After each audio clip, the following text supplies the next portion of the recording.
نانا کی قبر چھوٹی ہائے وطن بھی چھوٹا، وہ گھر جو فاطمہ کا کل تک بسا ہوا تھا، اجڑا ہوا وہ گھر ہے اور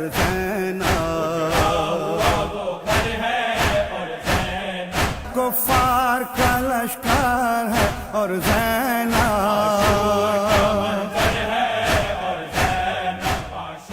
بسم اللہ الرحمن الرحیم۔ اللہم صلی علی محمد وآل محمد۔ انا للہ و انا الیہ راجعون، انا للہ و انا الیہ راجعون، انا للہ و انا الیہ راجعون۔ آج یہ 10واں پروگرام ہے واقعہ کربلا کے پس منظر کی سیریز کا، اور آج کچھ واقعہ کربلا پہ ہی عرض کرتے ہیں۔ اور واقعہ کربلا جیسا کہ ہم نے عرض کیا تھا کہ ہر لمحے امام حسین علیہ السلام اور اصحاب امام حسین علیہ السلام اور خانوادہ عصمت و طہارت کی یہ کوشش رہی کہ وہ شریعت کے اوپر عمل کرتے رہیں، اور کیسے ہی سخت حالات ہوں اس میں شریعت کا کوئی حکم نظر انداز نہیں ہونے پائے۔ چنانچہ آپ دیکھیں کہ دن کی ابتدا حضرت علی اکبر کی اذان سے ہوتی ہے۔ روز حجاج بن مسروق جوفی اذان دیا کرتے تھے۔ کبھی جناب زہیر ابن قین کے بارے میں ملتا ہے کہ انہوں نے اذانیں 1-2 دی ہیں، لیکن آج خاص طور پہ جناب علی اکبر کو حکم ہوتا ہے بیٹا آج تم اذان دو۔ کیوں؟ بہت واضح سی بات ہے۔ نوجوانوں کو عموماً جیسے ہم اپنے دور میں دیکھتے ہیں، اور یہ یزید کے بارے میں بھی عذر کیا جاتا ہے کہ وہ نوجوان تھا، کھلندڑا تھا، وہ تھا، ان کو دین سے کم رغبت ہوتی ہے، کھیل کود سے زیادہ رغبت ہوتی ہے۔ دین کی پابندیوں کو نوجوان اپنے لیے بہت مشکل سمجھتے ہیں، لیکن یہ خانوادہ تو عصمت و طہارت کا خانوادہ ہے، عصمت و طہارت کا گھر ہے۔ یہاں بتا یہ رہے ہیں کہ صبح کی نماز جو لوگوں پہ سب سے زیادہ سخت ہوتی ہے، جو علامہ اقبال نے بھی کہا، کس قدر تم پہ گراں صبح کی بیداری ہے، کس قدر تم پہ گراں صبح کی بیداری ہے، ہم سے کب پیار ہے، ہاں نیند تمہیں پیاری ہے۔ تو نوجوان کی نیند تو بہت زیادہ گہری ہوتی ہے، لیکن ہم تاریخ میں دیکھتے ہیں کہ علی اکبر رات کو سوئے کہاں ہیں، کیونکہ وہ رات تو امام حسین علیہ السلام نے عبادت کے لیے ہی لی تھی۔ کسی شمر سے کہہ دو، ابن سعد سے کہہ دو، اے عباس جا کے کہ آج کی رات ہمیں دے دے مہلت، ہم ذرا عبادت کر لیں اللہ تبارک و تعالیٰ کی۔ پھر روایتیں کہتی ہیں کہ خیام امام حسین علیہ السلام اور اصحاب کے خیام سے اس طرح سے آواز آ رہی تھی ذکر و فکر کی کہ جیسے شہد کی مکھیاں جو ہیں وہ بنبناتی ہیں، ہر کوئی ذکر و فکر میں مصروف تھا۔ تو کیا حضرت علی اکبر جو ہیں وہ سو گئے ہوں گے؟ حضرت علی اکبر بھی اپنے باپ کے ساتھ اسی صورت سے موجود تھے، اور ایک طرف بوڑھا باپ نماز پڑھ رہا تھا 2 روز کا بھوکا پیاسا، تو ساتھ ہی علی اکبر کو ایک سہارا مل رہا تھا کہ جب یہ اس عمر میں اور بڑھاپے میں رات کو جاگ کے پھر صبح کی نماز پڑھ سکتے ہیں، اور استراحت کرنے کے لیے آپ بستر پر تشریف نہیں لے گئے، تو میں تو ماشاءاللہ کڑیل جوان ہوں، تو میں کیوں نہ پڑھوں۔ اور پھر اذان دینے کے بعد پھر وہ بے مثل نماز ہوئی امام کے اقتداء میں، کہ جس کے بعد ایسی نماز جو ہے وہ کہ جس میں سب اصحاب موجود ہوں، سب خانواد اہل بیت کے فرد موجود ہوں، مرد موجود ہوں، ایسی نماز دوبارہ نہیں ہوئی۔ اور پھر جب جنگ کی ابتدا ہوتی ہے تو اس میں حملہ اولا اور حملہ ثانیہ جو عرب کا دستور تھا کہ پہلے مل کے حملہ کرتے تھے، اور اس طرف سے یزیدی فوج کی طرف سے حملہ ہوا ہے جس کی ابتدا عمر ابن سعد نے کی تھی، تو ہم دیکھتے ہیں کہ روایات میں آتا ہے کہ 25-30 حضرات جو ہیں وہ اس میں شہید ہو گئے تھے،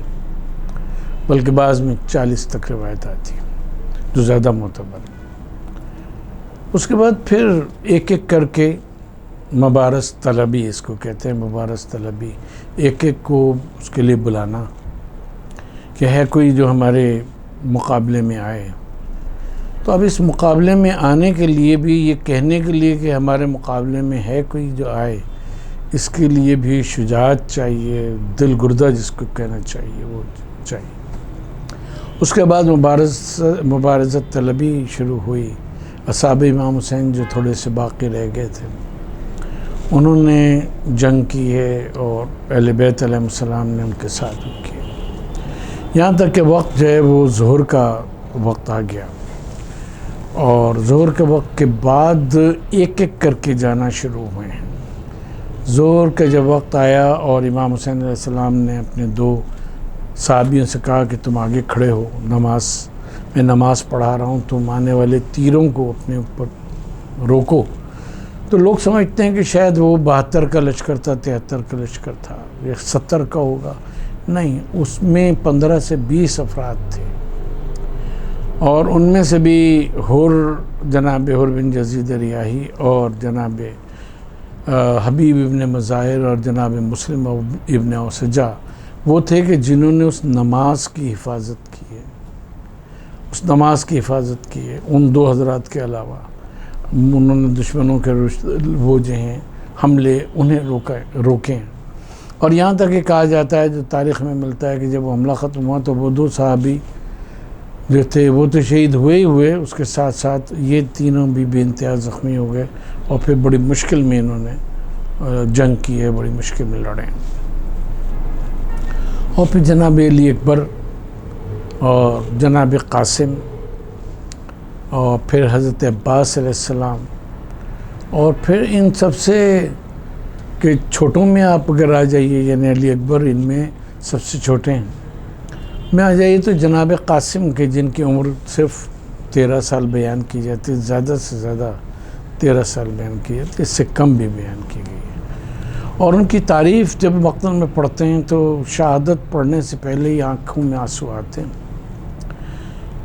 کہ ایسا لگا کہ جس سے خیمہ حسینی سے کوئی چاند کا ٹکڑا برآمد ہو گیا۔ یہ تاریخ کے الفاظ ہیں۔ اور جب آپ گھوڑے پہ بیٹھے اور آپ نے جنگ شروع کی تو عمر سعد نے جملہ کہا کہ ورزہو بالحجارہ، اس کو پتھر مار مار کے قتل کر دو۔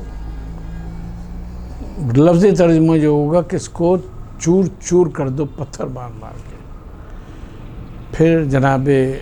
قاسم کے اوپر ہر طرف سے پتھر برسنے شروع ہو گئے، اور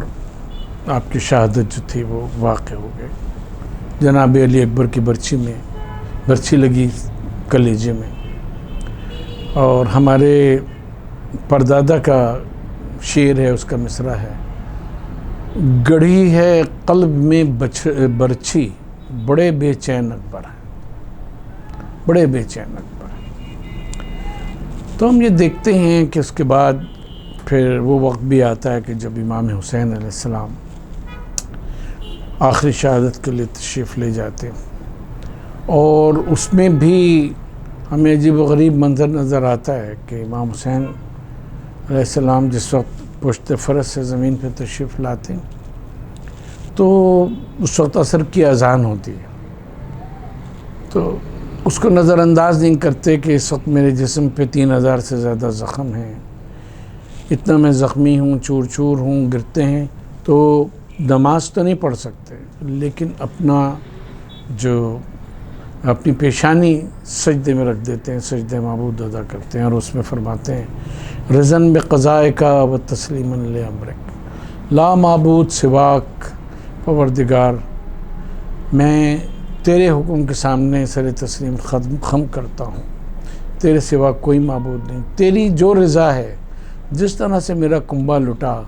جس طرح سے میرے اصحاب شہید ہوئے، جس طرح سے میری اولاد شہید ہوئی، جس طرح سے میرا برابر کا بھائی عباس کڑیل جوان شہید ہوا، جس طرح سے مجھے شہید کیا جا رہا ہے، اور میرے بعد جو واقعات پیش آئیں گے، ان سب کو میں تیری رضا کے خاطر قبول کرتا ہوں، کیونکہ لا معبود سواک، تیرے سوا کوئی معبود نہیں، کوئی ایسا نہیں کہ جس کو پوجا جائے اور جس کے حکم کی پیروی کی جائے۔ انا للہ و انا الیہ راجعون۔ اجڑا ہوا وہ گھر ہے اور زینب